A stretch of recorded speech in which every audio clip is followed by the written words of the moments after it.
Hey everybody, Jim King back out here in Kansas City. This is our stone foundation and brick foundation renovation project. We've already got the walls coated with a high strength concrete mortar. We've got the perimeter dug out here on the floor. We did that so when we coat the stone walls and the brick, we're going down below the floor. We're going to here, not to here. So this helps with waterproofing.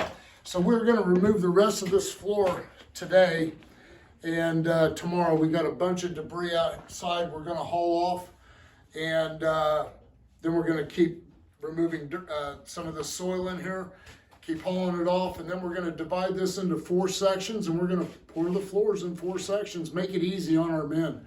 When we come in here and try, there's no room. If you can imagine a bull float with handles on it, you're just running into something. You don't have any way to back up. And so from experience, School of Hard Knocks, I have figured a way that this is really pretty easy. Just divide everything up into 4s, and we'll pour it, make it look easy. So stay tuned with me. King Piers, Kansas City. For all your foundation repair needs, call me 816-521-8915, or you can go to my website, kingpiers.com. Thank you.